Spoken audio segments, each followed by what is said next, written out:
Pull up. Jorginho was 32 when we signed him, and Chelsea were 12. Okay, league. But just want to, yeah, all right, Ed. Just wait a minute because me and Ed we go toe to toe when we talk about this situation. It's been Like it's only really a short term thing, which I understand for like squad depth, but like I just don't really see it. Like 15 million is quite a bit to be fair. Dan. Yeah, I'd keep Trossard. If you look at like players you want coming off the bench, like to make an instant impact, obviously you're gonna have like maybe Rodrigo, Eza actually starting. I'm gonna tell you now. I'm telling you, we're gonna come back to this video 4 years time. You're gonna regret ever doubting NORGAARD. NORGAARD.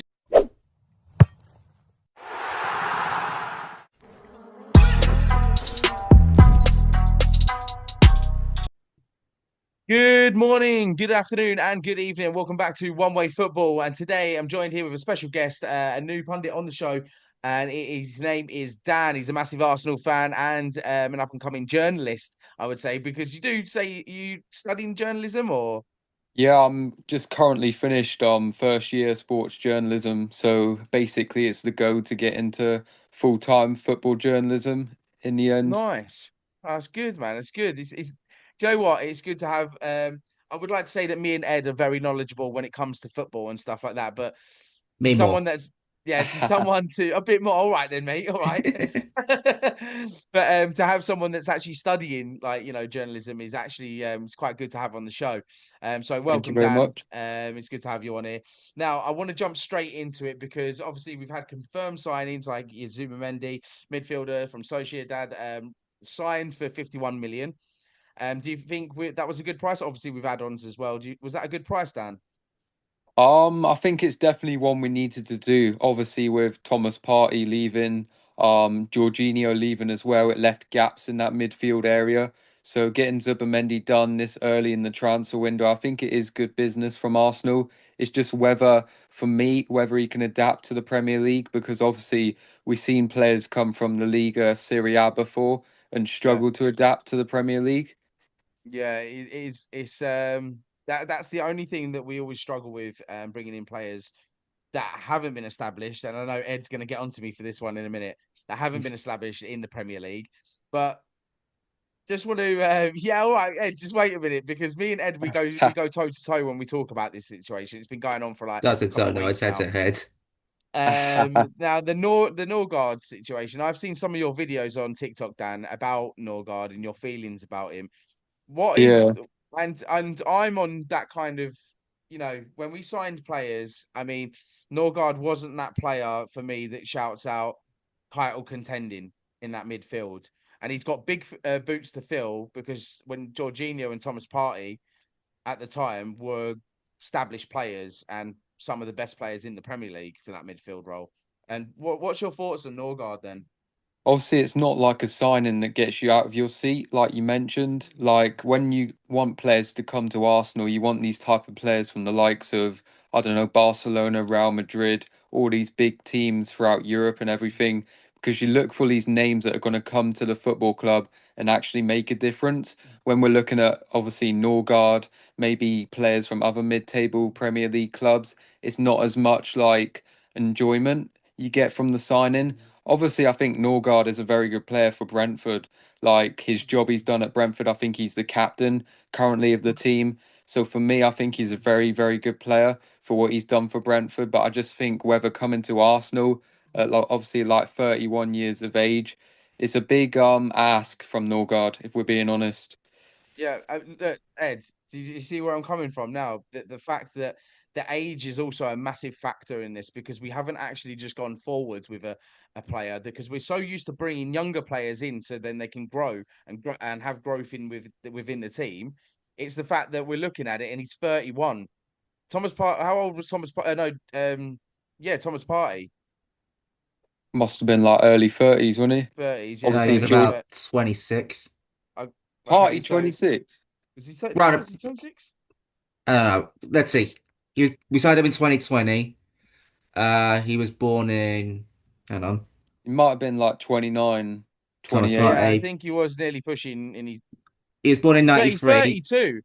30, 30, he's He's 32 now, 32. so he's been here 5 years. So 32, 31, 30, 29, Oh, 28, this is what 27. I'm getting Yeah. at, Ed. 27. Ed, this is what I'm getting at. The simple fact is that this is what I'm saying is Thomas Partey's had there to thrive, have time there to thrive when he was in his 20s. Whereas we've now just bought a player in his 30s. He's not going to have much time to establish himself at Arsenal as one of the greatest players that we've ever signed. Can I speak now? Yeah, go on. Right. So yesterday you sent me a screenshot of where Brentford finished last season. They Yeah, finished 10th. yeah, Now, we signed Jorginho in 2023 in January. right. I've just got the 2022-23 Premier League table up. Jorginho was 32 when we signed him, and Chelsea were 12. Okay. So what is it? So why are you so pro Jorginho and so anti I'm Norgard? not pro for But then Jorginho, again, Jorginho was in that Chelsea squad that won the Champions League. Like, that's a but big Right. yeah, they're factor. different levels. Yeah, it's the same concept though. They're both 30 plus players. They both play for mid-table teams. But what you're saying is Jorginho has been already established as a champion. You know, we've bought a player that was a Yeah. champion, And what my argument with Norgard is, he's an established Premier League proven player. He's played every but game at a for different Brentford. level. I mean, this is what I'm saying. Is Look, we? Chelsea. Listen, Chelsea that season they were. That's when they started getting poor. That was Todd Bowley's first season. But they still Like were they were winning playing stuff. so. Yeah, yeah. But also, that no winning stuff doesn't necessarily. You might be part of the team. That doesn't make you like the standout player in it. Yeah, but if you look at Jorginho, like, I believe he finished like third in the Ballon d'Or one year. Don't know if it was 2021, 2022, something like that. So those are the type of players that we see as more like they've actually done it in their career. I see what you're saying about Norgard in the sense that he is a very established Premier League player for Brentford. It's just very different type of caliber in terms of like his actual experience, I think. When we was going through a patch where we didn't know what striker we was going to get, and then everyone was looking for the hype. I mean, I know myself and a lot of other Arsenal fans would be minute they wake up, they have the breakfast, and the first thing they look at is who have we signed? What sort of striker have we gone for? When you see that we've signed Norgard from Brentford, you kind of just go, oh, you kind of the whole feeling just kind of drops because it's just like no, we had other teams like saying to us, Ed, that oh, you're really making a move there, aren't you? You're cooking with them signings.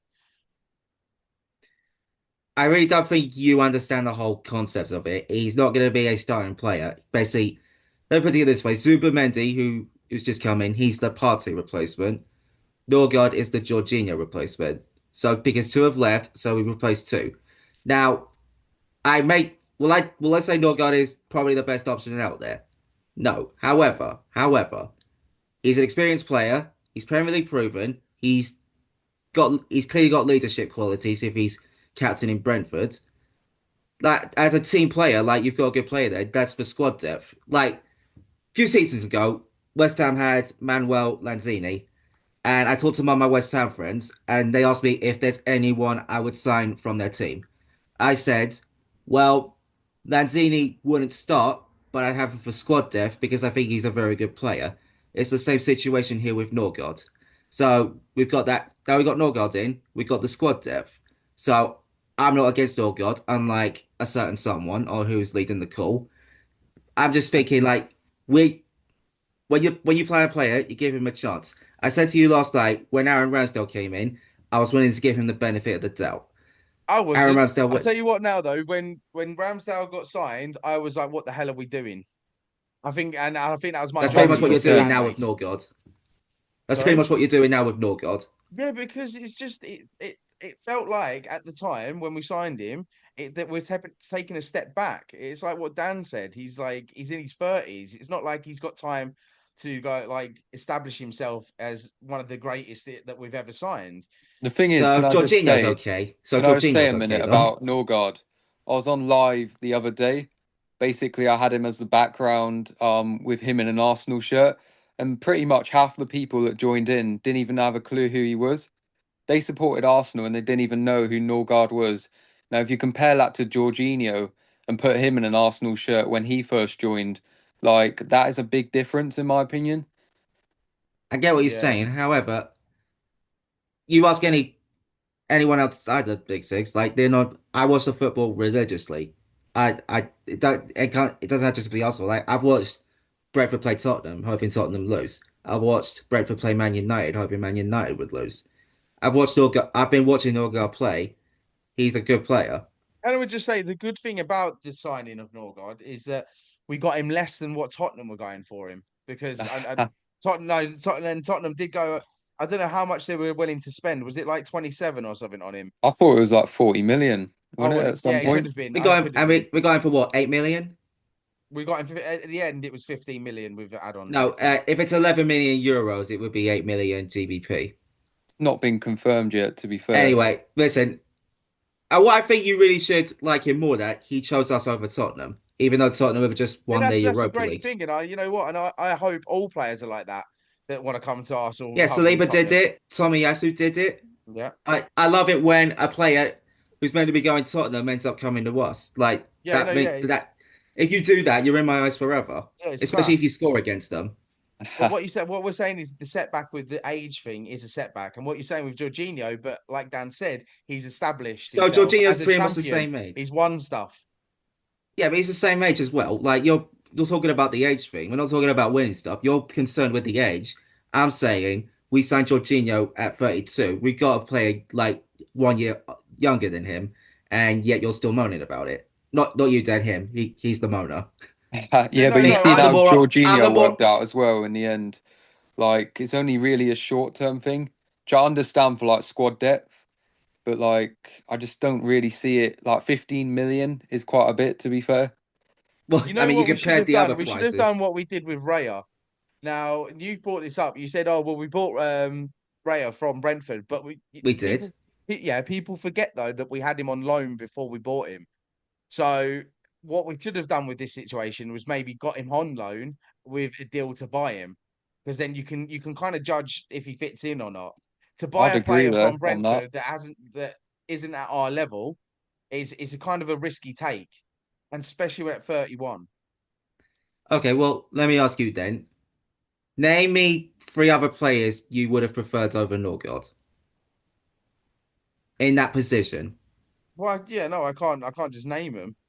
Ex- You know what I mean? It's Exactly, a you hard can't. position to fill, isn't it? Really? You're You, replacing Jorginho. It's not that hard.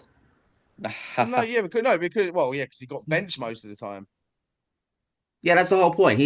He's the backup for But Zubimendi. this is He's the what backup this for is Rice. also another argument I'm going to have. He's so used to getting game time at Brentford. Why has he come just to bench to be a bench warmer?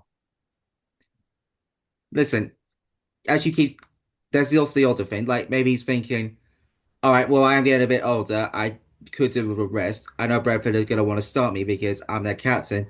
I'm the leader. I'm more than happy to be the backup to Zubimendi. I'm more than happy to be the backup to Rice. That's probably what he's thinking. That's probably what Arteta was thinking as well, and Berta.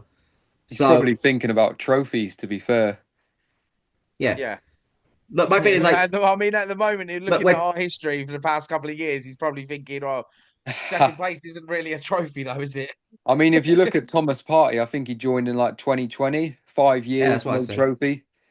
Like, Yeah, yeah, it's a Yeah, mad but thing. these are established players. Yeah, yeah, okay. But what have Brentford won in the last, I don't know, forever?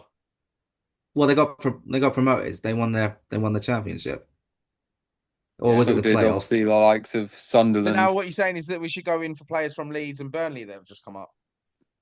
Look, yeah, but look at. Do you remember when Brentford first went to get promoted and they didn't? Look where Ollie Watkins ended up. He ended up at Aston Villa. Look at him. Yeah. Ben Rama, he came from Brentford. He went to West Ham, did wonders for them. And David Raya, he came in. He's replaced Ramsdale as the starting goalkeeper. So Brentford have good players. Like we've seen many players over the years, not just from Brentford, but other championship teams come through. Look, Viktor Gyökeres, he was at Coventry. Look at it. He's killing it over in Sporting, and now he's He coming went to to us. Brighton. Was he on Brighton or No, not no, as well? he was at Brighton first. He was at Brighton For first. Then he about went three to games, wasn't it? no, Yeah. yeah, he was at Brighton. Then they let him Coventry. Coventry made the deal permanent. That was in the Championship. Like he was killing it for them. Then he went to Sporting. Absolutely smashed it over there the past 2 years, and now he's coming to us. Yeah, so he won thing Gyökeres as well. He's won the league, hasn't he, at Sporting? Yeah. Did he win the league or was it a cup that he won? Yeah, they won the league They last won the season. league. Okay. So we like you're saying with the whole he came from Coventry and stuff like that. At least he's won stuff. He's moved himself up the ladder a bit, and then coming to Arsenal is probably a massive achievement in itself. It's probably bigger than Sporting winning the league because no offense to the Sporting, but Like we you on know like La Liga's like Portuguese league a good league, but we all know the Premier League's harder. this is it. Okay, so for him, it's another step up in his career. Now for Norgard, it's just kind of like it's that you know yeah, Mm. he's made a massive jump to Arsenal, which is great for himself. But for us on the outside, looking into it, is like, oh, it's just meh, isn't it? It's not really jumping out to me. Going, yeah, that's great. He's gonna be great in that midfield. You're not, yeah, but you're not looking into it properly now. Looking into it properly now. Zubimendi, Rice, Odegaard, that's our midfield. What happens if any of those players get injured? Yeah, no, yeah, depth is a good thing. Depth is a Yes, good thing. But that's what I'm do you not saying. think that we're better than Norgard though? Do you not think that we're better? Like, could go out there and get better players? I've just asked you to name three players other than Yeah, Norgard you would okay, you sign. name me three players. You think are better than Norgard, or do you think Norgard is the level that we're at? No, there are players out there, but at this present moment in time, if we can't get them, then Norgard's willing to help. I'm willing to take it. Like the only Right. other player I can think of is Agumi, Agree with me, right? Okay. yeah, I mean, or there's obviously the likes of Carlos Baleba from Brighton. Right, and yeah, yeah. I don't I'm know that sure guy. there's other names in like the Premier League as well. We look at the Yeah. likes of, I don't know, maybe Wolverhampton Wanderers, João Gomez. Like Joe there are Gomez. players Yeah. Look, the that can only Wolves actually. play, yeah, but there was only one Wolves player in that midfield I wanted, and that was Ruben Neves, but now he's in Saudi Arabia. I suppose the other one, Neves wasn't a defensive midfielder though, was he? I think he could play there. Yeah. He kind of rotated in and out, didn't Yeah, he? Yeah, that's yeah, what I'm yeah. saying. Yeah. Or if you do want a Premier League defensive midfielder to back up to Zubimendi and Declan Rice, I'd probably say, well, since Blitz has come in, probably Endo a who's the other one? McAllister. What about McAllister. McAllister? That's the only other one I can think of. But you I can't mean, get some of them McAllister. names though still are a bit are bigger than Norgard. Yeah, exactly. But Norgard's Mm. coming in. He's willing to help. Yeah. And then okay, so the likes of Marino, obviously that he's gonna be like out of the equation now as well. Obviously like thrown in as a sub. Is he not gonna be like it's gonna cause a bit of friction here within the team, no? Well, look, I've got my. Yesterday I was doing this. I looked in the XI. I made a little XI for this season with all the players we're potentially going to sign and the players we have signed. Hmm. So in goal, you got Raya, and then the sub for that is Kepa. Yeah. Then Timber, the sub for that is White. Saliba, the sub for that is hopefully Mosquera. Then Gabriel Kiwior, Lewis Skelly Calafiori, Zubimendi Norgard, Rice Marino, Odegaard Nwaneri, Saka, and if the deal does go ahead, Madueke, and then either Rodrigo or Eze, and then there's some Martinelli, and then Gyökeres and Havertz. So So you I think we're going think, to get rid of Jesus, Zinchenko? well, I've just said I've let Jesus go, I've let Zinchenko go, Tommy has already left, and I think, and I've got rid of Trossard as well because I'd rather keep Martinelli over Trossard. Hmm. I wouldn't agree with You that personally. No, well, that's all right. But you'd keep Trossard, would you, Dan? Yeah, I'd keep Trossard. If you look at like players you want coming off the bench, like to make an instant impact, obviously you're gonna have like maybe Rodrigo as a actually starting. But if you look at Martinelli off the bench, like what does he really give other than a bit of pace maybe? But I just don't think he makes that impact that Leandro Trossard does to Arsenal. Like he's a different type of player. Right, yeah. I mean, probably. I mean, Trossard doesn't really get much game time these days because of Martinelli. I think he does. Arteta does favour Martinelli more than Trossard. Yeah, Um, but I mean if a bid came in of a like 80, 75 million, Arsenal should be looking at that so that we Yeah, can invest it in the likes of Rodrigo, Eze. Like yeah. obviously Trossard, we can maybe get 20, I don't know, 25 million at a max. But is that really enough to like go out there and invest massively? I don't think so. So Can that's why I see Rodrigo it. play on both sides? I Well, thought he I was a believe Rodrigo, striker. Rodrigo can play left wing. yeah, Yeah. but he what now Rodrigo wants to play left wing. That's why he wants to leave Real Madrid because they want to put him on the right. He's like, no, I want to play on the left. Left, right, That's why okay. Real Madrid have been benching him, and it looks like he's leaving. He has played on the right before because I've seen him and Vinny Jr. play quite a few times together though. Yeah, but players they like playing a certain position, like that Yeah. specific. They feel that's their natural spot. If he feels Yeah, he's better on the left, and Real Madrid are playing him on the right. Here's an example. About 10 years ago when we had Oxlade-Chamberlain, like we went into the Bayern Munich game where we lost 5-1 the first time. Arsene Wenger was playing him on the right. That was his natural position. For that Bayern Munich game, he went, "Oh, I know, I'm going to knock his confidence and stick him on the left." Like that yeah, clearly didn't work because we yeah. lost 5-1. I noticed on this thing the thing that you put out, you put Rodrigo and Eze and then Martinelli as the sub.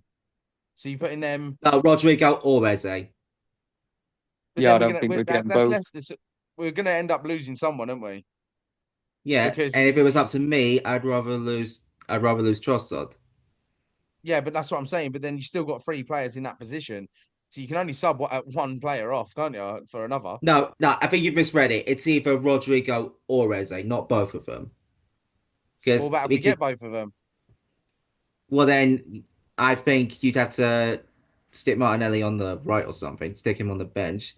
Then or you could leave Martinelli in for like the Carabao Cup games, like what we did with what we're doing with Kepa, really. Like Kepa's going to be the FA Cup, Carabao Cup goalkeeper, and then David Ray will be the Champions League, Premier League keeper. That's my thinking. Yeah, I mean, don't get me wrong. Like bringing all these players in is absolutely great and fantastic because we've never flourished or flexed in a window like this for a long time. Thank Especially you, like Petter. when it comes to like even strikers. The last time we had a striker, we was talking about this the other day, weren't we? Ed? Yeah, It I was said the last proper out striker we had was Aubameyang. Aubameyang. Yeah. Yeah, 100%. Um, Dan, what's your thoughts on Gyökeres like coming in? And was your favoritism to Gyökeres, or would you have accepted to have a Sesko come in? It's always been Gyökeres for me. I've always wanted Gyökeres to come to Arsenal. Obviously, I watched him quite a bit at Coventry City in that 22/23 season. When they got to the playoff final, I thought him and Hamer working together was absolutely incredible to watch. I just think he gives a little bit more physicality, and people are saying he can't adapt to the Premier League, but I don't see that happening. I think Sesko would have struggled more. Yes, maybe Sesko's a better like his first time shooting and everything. Maybe his long range shooting's a bit better than Gyökeres. But I think in terms of what you want in that Arsenal squad, what you're getting with Gyökeres, I think is a lot better suited to Arteta's system than what people could expect from Sesko instead. So for me, I would have took Sesko, but it wouldn't have been someone that actually gets me out my seat, gets me excited like Gyökeres does. Same with Rodrigo and Eze as well. Like those are signings that I'm really looking forward to if we can actually bring them through the door. Yeah, yeah. Gyökeres going for about 65 million plus with 15 million add-ons, like so round about 70 million. Yeah. Is that a good price for him? Would you think? It is a lot of money considering we don't usually like to spend like big amounts of money on certain players. Obviously, we try and pay in like installments. We've seen that with like Sesko and whatever. But I think for someone like Gyökeres, we've seen it with Aubameyang before. We've seen it maybe with Alexis Sanchez, Lacazette. That if we do want this player, we can bring them to the football club, and most of the time it does end up working out. So for me, it is a very good signing, and it's a great addition to see to Arsenal Football Club, and finally we actually have a striker. No more excuses from Arteta. This is it. It's now it's backs against the walls, lads. Do you know what I mean? It's like with Arteta at gunpoint because now that you've had like a good firm window, there is no excuse not to win something next season. Um, I mean, Ed, are you on board with that as well? Are you talking about Gyökeres? And I'm just talking about the transfer window in general that Oh yeah. Arteta's had now. Yeah. I'd say out of all of them, been so far. This has been so far second best one because right now you need to sign the left winger now. You sign the left winger that either being Rodrigo or Eze, that'll make it the best one because the only other one I could think of better than that was the window we signed Declan Rice and Jim Timber. I think that's been Arteta's best Mm. window. Because obviously Declan Rice 105 M's. Like that's why I said Arsenal But can we're spend like this. now looking at bringing in like 6 players. I mean, that's not been heard of for a long time. No. Of course. But obviously get the left winger, get another defender, then it will be the best window, and hopefully that window pays off with the trophies. Because my lord, if he does not win something this season, then he's Yeah, got to like go. He has to Because exactly. go, man. Like this I is think this we're all has in got to agreement the on that. point now where it is getting a little bit frustrating. I have stood by it, Arteta, um, for a long time now. I think like any Arsenal fan, but you had your Artetas out a long time ago as well. Yeah, you were one of them as well, Ed. Yeah, but Yeah, not without what's your reason. thoughts on Not that though? without reason. Not without reason. So what would tell us your reasons then? Right. So Dan, when James first met me, I was doing a bit of journalism as well with a Yeah. all-out football thing. And he found me. He asked me if I trusted the process. I said no. And he asked me why. I said what really solidified it with me was when we went into that Europa League semi-final against Villarreal and Arteta experimented. Yeah. And also, if you remember that season, like we were 15th in December. And like it was like, and we went on that hideous run. Like we were losing at Burnley, we were losing at Tottenham, we were drawing. Like there was no winning, and it just seemed to me the tactics were not working. And so it's not without reason. Obviously, since then we've gone to challenge. I'm glad we're challenging, but I just want to be winning. And it's my opinion. I don't think Arteta is the manager to get us over the line because if we're being honest, he's a rookie manager at best. If you're talking Yeah, like a we manager, sometimes we forget that this is Arteta's first ever job, and it is a big job to just come into. yeah, It's your yeah, like first ever job. Yeah. but you're living up to the legacy of Arsene Wenger. You're living up to the legacy of George Graham. Like these are legends of the club, even though Graham went to Spurs. Well, no one knew And Arsene Wenger before he even came in. yeah, and he revolutionized the football. Yeah, Well, what I'm saying, that's what I'm saying. If you do want a manager that will get us over the line, I don't think Arteta is that guy. But this is his last season to do it. yeah. Like he's got absolutely last season. If he doesn't, then I said to James, my next choice for me would be Simeone. That would be my next best choice. If not him, then maybe a club legend like Patrick Vieira. Yeah. Have you got But I anyone would have, in your site, Dan, for the managers to take over, take the For reins? me, it was always Inzaghi. Obviously, with the stuff that's a going good on with shout. Inter Milan, towards the end of the season, I know the Champions League final was an absolute disgrace from Inter Milan and from his perspective. But I think Inzaghi's always been a very solid manager in terms of the way his team sets up, in terms of the way they take on certain competitions like the Champions League. Um, I just think he would have been a perfect manager for Arsenal. Obviously, now he's gone to Al Hilal or one of these Saudi Arabian clubs. But it is disappointing that we didn't maybe go for Inzaghi in a sense. And I'm sure there's other managers out there, likes of Nagelsmann, likes of maybe Flick as well, one day Yeah, that will become available and can actually make a difference to this Arsenal squad. I do have yeah, one yeah, more, Max Allegri. I would like yeah, Max Allegri because when Arsene Wenger left, that was my first choice, Allegri. yeah. Of course, yeah, yeah, But obviously Unai Emery came in, and I was saying to James, I think when it was under Unai Emery, the transfers came much quicker. Like they were like you wake up one morning, like you'd have one player, you wake up the next, another. Like Mm. it just seemed with Arteta, like we take weeks and weeks and weeks and weeks. yeah. But now we're making progress, but this is really the final roll of the dice now. Yeah, I think the process has come to a halt right now, and this is it. This Yeah, is do like or this is die the moment. final curtain call. Yeah, this is definitely the final Yeah. phone call. But look, listen, just before we leave and end this video, Ed, we're gonna have a little bet, okay? Oh, I Because don't know what you mean. we talked about this bet last night over the phone, and the bet is right. If like you say what you wanted in your bet. All right. Then the bet is if Arsenal win any of the trophies, Yeah. like at least one of them, like Yeah, whether that's FA Cup, Carabao Cup, at least. yeah. If we win any one of them, James has to get Norgard on the back of his shirt and issue a public apology to him for doubting him. Yeah.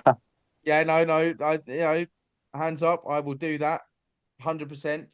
If we don't win any trophies, though, right, you have to get on the back James knows, all right, on the back, all right, James knows #1, all right, and then I have to have a video of apology saying that you doubted my wisdom and knowledge on Norgard, okay. Well, that's a fair bet with me. Yeah, right. Well, I mean, I think Especially that. I'm Well, better in the driving seat right now because if we win a trophy, I'll happily put on a top with Norgard on the back.